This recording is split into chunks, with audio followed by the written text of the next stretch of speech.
বাংলাদেশের রাজনৈতিক সংস্কৃতিতে সহমর্মিতা, সহযোগিতা, ইনক্লুসিভ পরিবেশ, একে অন্যের মতামতকে শ্রদ্ধা করা, এই ব্যাপারগুলো আমরা খুব কম লক্ষ্য করে।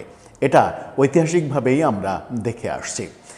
বিগত আওয়ামী লীগ সরকারের আমলে আমরা দেখেছি বেগম খালেদা জিয়ার গুলশানের বাড়ির পাশে বালির ট্রাক দিয়ে সেই বাড়ির রাস্তা অবরুদ্ধ করে রাখতে। এই কর্মকাণ্ড যখন আওয়ামী লীগের করতে দেখেছি, তখন বেগম খালেদা জিয়াকে আবার দেখেছি উত্তেজিত হয়ে পুলিশদের তিনি খুবই উত্তেজিত বাক্য বিনিময় করছেন, পুলিশ সদস্যকে জিজ্ঞাসা করছেন, এই মেয়েরা এত হট্টগোল কেন, বাড়ি কোথায়? গোপালগঞ্জ, গোপালগঞ্জের নামই বদলে দেব। এই যে মানে হিংসা প্রতিহিংসা চরিতার্থ করা। আবার দেখেছি আওয়ামী লীগের সময় বিএনপির বিগত সরকারের নামে বহু রকমের দুর্নীতির অভিযোগ করতে শোনা গেছে, কিন্তু হাজার হাজার কোটি টাকার দুর্নীতির অভিযোগ করতে শোনা গেলেও মাত্র 2 কোটি টাকার দুর্নীতির মামলায় খালেদা জিয়াকে দীর্ঘদিন জেলে রাখা হয়েছে এবং মানে আমরা দেখেছি যে শেষ বেলায় এসে তাকে বাড়িতে থাকতে দেয়া হয়েছিল বটে নির্বাহী আদেশে, কিন্তু মানে সব ধরনের রাজনৈতিক কর্মকাণ্ড থেকে তিনি যেন বিরত থাকতে পারেন, এই ব্যাপারগুলো দেখেছি। বিদেশে চিকিৎসা নিতে চাওয়া হয়েছিল, তাকে সুযোগ দেওয়া হয়নি, এই ব্যাপারগুলোও দেখেছে। অর্থাৎ আপনি কোনো একটা পক্ষকে, নির্দিষ্ট একটা পক্ষকে দোষারোপ করতে পারবেন না যে এক পক্ষ একপাক্ষিকভাবেই সব কিছু করে যাচ্ছে। পাল্টি যে ব্যাপারগুলো, সেই ব্যাপারগুলো আমরা দেখেছি। দুই আমলেই, বিএনপি এবং আওয়ামী লীগের আমলেই মহান মুক্তিযুদ্ধের ব্যাপার নিয়ে, ইতিহাস নিয়ে নানা ধরনের বক্তব্য। আওয়ামী লীগ আসলে মুক্তিযুদ্ধের একটা ইতিহাস আমরা জানি, বিএনপি আসলে মুক্তিযুদ্ধের আরেকটা ইতিহাস আমরা জানি। আওয়ামী লীগ আসলে 25শে মার্চ গভীর রাতে বঙ্গবন্ধু স্বাধীনতার ঘোষণা দিয়ে গেলেন এবং ঘোষণাপত্র লিখে দিলেন, সেটা তার বার্তায় চট্টগ্রামে পৌঁছালো। চট্টগ্রামে কালুরঘাট বেতার কেন্দ্র থেকে 26শে মার্চ থেকে শুরু করে 27 মার্চ পর্যন্ত বেশ কয়েকজন সেই ঘোষণা পাঠ করলেন। কিন্তু বিএনপি আসলে আমরা দেখি যে স্বাধীনতার মানে ঘোষণাটা তৎকালীন sector commander major Zia Kalurghat বেতার কেন্দ্র থেকে 27 মার্চ ঘোষণাটা দিলেও আমরা দেখেছি বিএনপির আমলে ইতিহাসটা আমরা এইভাবে জেনেছি যে স্বাধীনতার ঘোষণা কখনো কখনো এটাও বলা হয়েছে যে 26শে মার্চে তিনি ঘোষণা দিয়েছেন। মানে আওয়ামী লীগ অস্বীকার করেছে মেজর জিয়া স্বাধীনতার ঘোষক না, বিএনপি বলেছে মেজর জিয়াই স্বাধীনতার ঘোষক। মুক্তিযুদ্ধ মন্ত্রণালয়ের দেখেছি মুক্তিযোদ্ধা পরিবর্তন হতে দুই আমলে, আওয়ামী লীগ আমলে একটা লিস্ট হয়, বিএনপি আমলে আরেকটা লিস্ট হয়।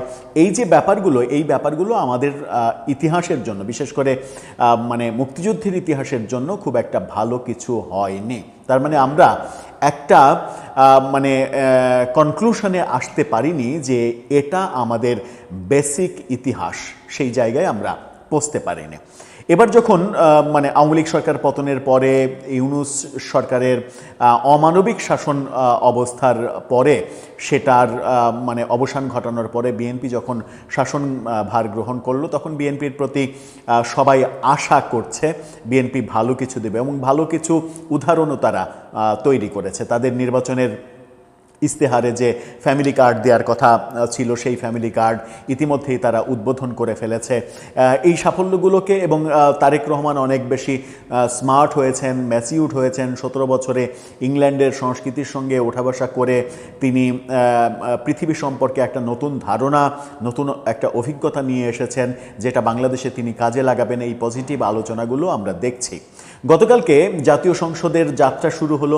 জাতীয় সংসদের যাত্রার শুরুতে জাতীয় সঙ্গীতের প্রতি অশ্রদ্ধা দেখানোর ব্যাপারগুলো আমরা যখন দেখলাম, এবং ওই গতকালকে পর্যন্ত যিনি মুক্তিযুদ্ধ বিষয়ক মন্ত্রী ছিলেন মেজর অবসরপ্রাপ্ত হাফিজউদ্দিন বীর বিক্রম, তাকে জাতীয় সংসদের স্পিকার নির্ধারণ করা হলো। সুতরাং মুক্তিযুদ্ধ মন্ত্রণালয়ের যে জায়গাটা ফাঁকা হলো, সেখানে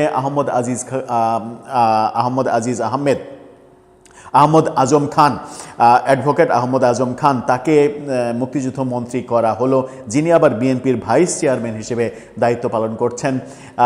এই ভদ্রলোক আজকে তার নেতা নেত্রী দুজন, সাবেক প্রেসিডেন্ট জিয়াউর রহমান এবং সাবেক প্রধানমন্ত্রী বেগম খালেদা জিয়ার মাজার জিয়ারত করলেন। সেখানে গিয়ে তিনি মুক্তিযুদ্ধ মন্ত্রণালয় এবং মুক্তিযুদ্ধ সম্পর্কে যে মন্তব্য করে বললেন, আমি জানি না তিনি মনে অজান্তেই করেছেন কিনা, সেই ব্যাপারটা একটা বাজে দৃষ্টান্ত হয়ে থাকবে বোধহয়।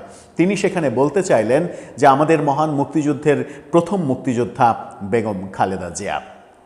চলুন একটু আলোচনা করে দেখি তিনি কি বোঝাতে চাইলেন, ইতিহাস কি বলছে। এভাবেই আমরা নিজেদের মতো করে ইতিহাস রচনা করতে চাই কিনা, আর এই ইতিহাস রচনার মাধ্যমে যে ব্যক্তিদেরকে আমরা সামনে টেনে নিয়ে আসছি তারা সম্মানিত হচ্ছেন নাকি অসম্মানিত হচ্ছেন, সেই আলোচনাই করবে এই ভিডিওতে। থাকবেন পলিটিক্স টিভির নিয়মিত আয়োজনে।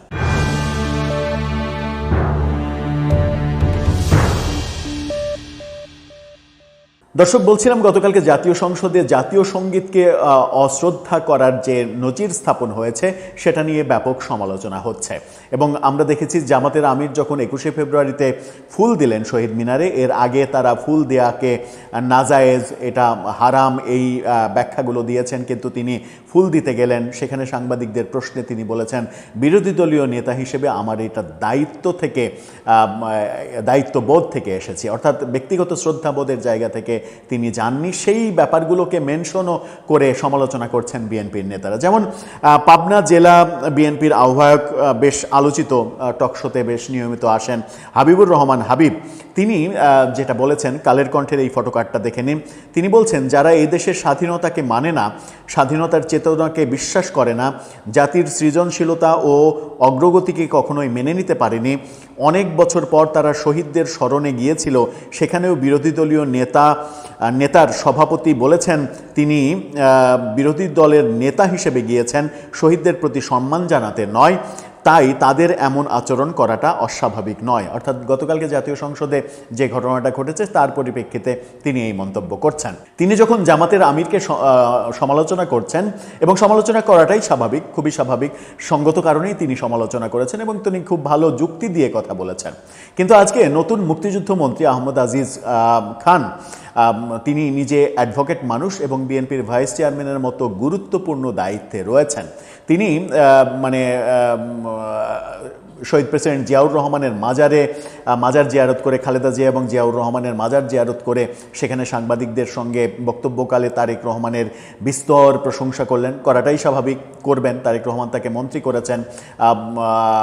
জিয়াউর রহমান খালেদা জিয়াকে স্মরণ করলেন বারবার, সেগুলো সবই স্বাভাবিক, সবই করা উচিত তার, এবং দলীয় আনুগত্যের ক্ষেত্রে সেগুলো করাটাই বাংলাদেশের ট্র্যাডিশন। কিন্তু তিনি যে কথাটা বললেন সেটা হচ্ছে যে তার বক্তব্যের এক পর্যায়ে সাংবাদিকরা যখন তাকে জিজ্ঞাসা করলো যে বিগত সময়ে মুক্তিযোদ্ধা লিস্টের যে লিস্ট করা হয়েছে আওয়ামী লীগের আমলে, সেখানে অনেক সমালোচনা হয়েছে, অনেক অসঙ্গতি পাওয়া গেছে, এমনকি রাজাকারদের যে লিস্ট করা হয়েছে সর্বশেষ, সেখানেও এক অসঙ্গতি দেখা গেছে, সেখানেও ভুলক্রমে অনেক মুক্তিযোদ্ধার নাম এসে গেছে। এটা কিন্তু সত্য, রাজাকারদের লিস্টে অনেক মুক্তিযোদ্ধার নাম কিন্তু আমরা আসতে দেখেছি। সেই ব্যাপারে নতুন মুক্তিযুদ্ধ মন্ত্রীকে যখন প্রশ্ন করলেন সাংবাদিক, তখন তিনি বললেন, বড় কথা হলো যে বাংলাদেশের মুক্তিযুদ্ধের প্রথম মুক্তিযোদ্ধা আমাদের প্রিয় নেত্রী, দেশনেত্রী ম্যাডাম খালেদা জিয়া। আমাদের মহান ৭১-এর মহান মুক্তিযুদ্ধের প্রথম মুক্তিযোদ্ধা হিসেবে বেগম খালেদা জিয়াকে তিনি বললেন। এখন বিষয় হচ্ছে যে মুক্তিযুদ্ধের যে ইতিহাস, মুক্তিযুদ্ধের যে অনেকগুলো খণ্ডের ইতিহাস রচনা হয়েছে, সেই ইতিহাস রচনা হয়েছে কোন সময়ে? সেই ইতিহাস রচনা হয়েছে আওয়ামী লীগের সময়ে নয়, বিএনপির সময়ে, এবং প্রেসিডেন্ট জিয়াউর রহমানের সময়ে সেটা লিখিত হয়েছে। সেই লিখিত ইতিহাস, সেই লিখিত দলিল জিয়াউর রহমানের সরকার অ্যাকসেপ্ট করেছে, সেটাকে ফেলে দেয়নি। তারপর যতদিন আমরা অতিক্রম করেছি, মুক্তিযুদ্ধের এই যে ৫৫ বছর চলছে, সেই ৫৫ বছরের ইতিহাসে একমাত্র স্বাধীনতা বিরোধী পক্ষ ছাড়া কেউ এই মুক্তিযুদ্ধের দলিলকে ভুয়া বলেনি, অস্বীকার করেনি। এবং প্রেসিডেন্ট জিয়াউর রহমান তার জীবদ্দশাতেও বঙ্গবন্ধুকে যেমন স্বীকৃতি দিয়ে গেছেন, বঙ্গবন্ধুকে নেতা হিসেবে স্বীকৃতি দিয়েছেন, তেমনি মুক্তিযুদ্ধের ইতিহাস ব্যাপারে তিনি কোনো নেগেটিভ অ্যাপ্রোচ করেননি, কারণ তিনি নিজে একজন বীর মুক্তিযোদ্ধা, একটা সেক্টর কমান্ডার। তার জীবদ্দশাতেও অনেক দাবি তিনি করেননি, যে দাবিগুলো পরবর্তীতে বিএনপি থেকে করা হয়েছে সেগুলো ভিন্ন কথা। কিন্তু মুক্তিযুদ্ধের দলিলপত্রে, মুক্তিযুদ্ধের ইতিহাসে কোথাও আমরা শুনিনি গত 55 বছরের মুক্তিযুদ্ধের পরের যে ইতিহাস, সেই ইতিহাসে আমি আমার জীবদ্দশায় কখনো কোনো ইতিহাসবিদদের, মুক্তিযুদ্ধের ইতিহাস না, বাংলাদেশের একাধিক ইতিহাসবিদদের সঙ্গে আমার ব্যক্তিগতভাবে বহুবার কথা হয়েছে, ডকুমেন্টারি তৈরি সহ বিভিন্ন কাজে তাদের সঙ্গে ওঠা বসা হয়েছে, কথা হয়েছে। যেমন ঢাকা বিশ্ববিদ্যালয়ের বরেণ্য ইতিহাসবিদ ডক্টর সৈয়দ আনোয়ার হোসেন, তার সঙ্গে আমার দীর্ঘদিন কাজ করার অভিজ্ঞতা রয়েছে। প্রফেসর সিরাজুল ইসলাম চৌধুরী, বাংলাদেশের বরেণ্য শিক্ষক, এবং তিনি ইংরেজির শিক্ষক হলেও ইতিহাস সম্পর্কে, মুক্তিযুদ্ধের ইতিহাস সম্পর্কে বাংলাদেশের একজন, বলা হয় যে ডায়েরি তাকে উপাধি দেওয়া যেতে পারে, তার সঙ্গে কাজ করার অভিজ্ঞতা রয়েছে। যাকে অনেকে পছন্দ করেন না ইতিহাসবিদ, যাকে আওয়ামী লীগের মনে করেন, মুনতাসির মামুন, সেই বিতর্ক থাকতেই পারে, তার সঙ্গেও কাজ করার অভিজ্ঞতা রয়েছে, তার ইতিহাসটা বাদ দিলাম। কিন্তু ডক্টর সৈয়দ আনোয়ার হোসেন কিংবা উন্মুক্ত বিশ্ববিদ্যালয়ের মমতাজ উদ্দিন পাটোয়ারির মতো ইতিহাসবিদদের সঙ্গে কাজ করে, কিংবা উঠা বসা করে, কিংবা এতদিন সংস্কৃতি চর্চা করে, কিংবা মুক্তিযুদ্ধের ইতিহাস লেখাপড়া করে কোথাও কাউকে লিখতে দেখিনি যে বাংলাদেশের মুক্তিযুদ্ধের প্রথম মুক্তিযোদ্ধা বেগম খালেদা জিয়া। এই যে মুক্তিযুদ্ধমন্ত্রী, নতুন মুক্তিযুদ্ধমন্ত্রী আজম খান, তিনি এই বক্তব্যটা দিলেন, তিনি কি সজ্ঞানে এটা দিলেন, নাকি এই বক্তব্য দিয়ে বেগম খালেদা জিয়ার সম্মান তো এমনিই রয়েছে, আবার মৃত্যুর পরে তিনি সর্বজন গ্রাহ্য হয়ে গেছেন। বেগম খালেদা জিয়ার মৃত্যুতে এমনকি তার শত্রু শেখ হাসিনা পর্যন্ত শোক প্রকাশ করেছেন, সুতরাং তিনি তো এমনি সর্বগ্রাহ্য হয়েই গেছেন। তো তাকে নতুন করে এই মুক্তিযুদ্ধের ইতিহাসে প্রথম মুক্তিযোদ্ধা হিসেবে অভিহিত করে তাকে আলাদাভাবে কিভাবে সম্মানিত করতে চাইলেন এই মুক্তিযুদ্ধ মন্ত্রী, আমি অন্তত বুঝলাম না। তাকে সম্মানিত করতে গিয়ে বেগম খালেদা জিয়ার মতো একজন বিদগ্ধ রাজনীতিবিদকে বিতর্কের মুখে ঠেলে দিলেন না তো তিনি, কিংবা নিজের অজান্তেই বেগম খালেদা জিয়ার যে সম্মান, সেই সম্মানটুকু কমিয়ে ফেললেন না তো। যে বিতর্ক তিনি যে বক্তব্য তিনি দিলেন, সেই বক্তব্য নিয়ে আমি নিশ্চিত এটা নিয়ে একটা বড় বিতর্ক তৈরি হবে, কারণ বক্তব্যটা আজকেই দিয়েছেন, এই বক্তব্যটা এখন পর্যন্ত ভাইরাল হয়নি।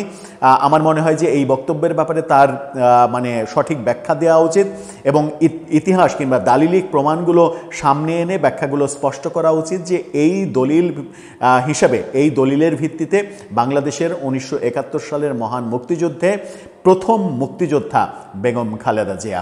প্রথম মুক্তিযোদ্ধা যদি বেগম খালেদা জিয়া হন, তাহলে মেজর জিয়াউর রহমানের অবস্থান কয় নম্বরে? এটা তো প্রশ্ন আসবে। মেজর জিয়াউর রহমানের অবস্থান কয় নম্বরে, এটা যেমন প্রশ্ন আসবে, তেমনি প্রশ্ন আসবে মুক্তিযুদ্ধের মহানায়ক বঙ্গবন্ধু, তার অবস্থান কত নম্বরে। প্রশ্ন আসবে আমাদের মুক্তিযুদ্ধের মহান সেনাপতি মেজর কর্নেল ওসমানী কত নম্বরে, কিংবা জাতীয় 4 নেতা তারা কত নম্বরে আছেন, কিংবা 11 জন যে সেক্টর কমান্ডার, সেই সেক্টর কমান্ডাররা কত নম্বরে আছেন, বীরশ্রেষ্ঠ যারা হয়েছেন সেই বীরশ্রেষ্ঠ 7 জন, তারা কত নাম্বার মুক্তিযোদ্ধা। এই প্রশ্নগুলো, এই বিতর্কগুলো আসবে। আমার মনে হয় যে মুক্তিযুদ্ধ মন্ত্রীর জায়গায় চয়েসটা ঠিক হলো কিনা, এটাও বোধহয় বিএনপি সরকারকে তাহলে ভেবে দেখা দরকার। মেজর হাফিজ বীর বিক্রম, তার বিকল্প এই আহমদ আজম খান তিনি হলেন কিনা, যিনি দায়িত্ব নিয়েই এই ধরনের একটা বক্তব্য দিলেন। তিনি সাথে এটাও বলেছেন যে মুক্তিযোদ্ধাদের তালিকা, রাজাকারদের তালিকা, এটা পরিবর্তন হবে, এটা সংশোধন হবে। এটাতে আশ্চর্য হয়নি, এটাতে আশ্চর্য হওয়ার কিছু নয়। অসঙ্গতি দূর করা যেমন পজিটিভ, তেমনি আওয়ামী লীগ আসলে একটা তালিকা হয়, বিএনপি আসলে আরেকটা তালিকা হয়, এটা ঐতিহাসিকভাবে আমরা দেখে আসছি। এই নজির নিয়ে আমার কথা বলার ইচ্ছা নেই, কিন্তু তিনি যেটা করলেন আমার মনে হয়েছে বেগম খালেদা জিয়া এবং তার জানাজার দিনে ডিসেম্বরের একেবারে শেষ নাগাদ যে জানাজা, সেই জানাজার দিনে যে বিপ্লব তৈরি হয়েছে, তার জানাজাতে লক্ষ লক্ষ মানুষের যে উপস্থিতি এবং যে ভালোবাসায় তিনি ঋদ্ধ হয়েছেন, সেই অর্জিত ভালোবাসাকে আমার মনে হয় নতুন মুক্তিযুদ্ধ মন্ত্রী বিতর্কের মুখে ফেলে দিলেন। এখন তারই দায়িত্ব হবে যে মুক্তিযুদ্ধের দলিলপত্র হিসেবে আমার জানার সীমাবদ্ধতা থাকতে পারে, আমার জ্ঞানের সীমাবদ্ধতা থাকতে পারে, কিংবা যারা মুক্তিযুদ্ধের দলিলপত্র তৈরির সঙ্গে যুক্ত ছিলেন, যারা ইতিহাসবিদ, তাদের জানার কমতি থাকতে পারে। আহমদ আজম খান তিনি তার চাইতে বেশি ভালো জানতে পারেন।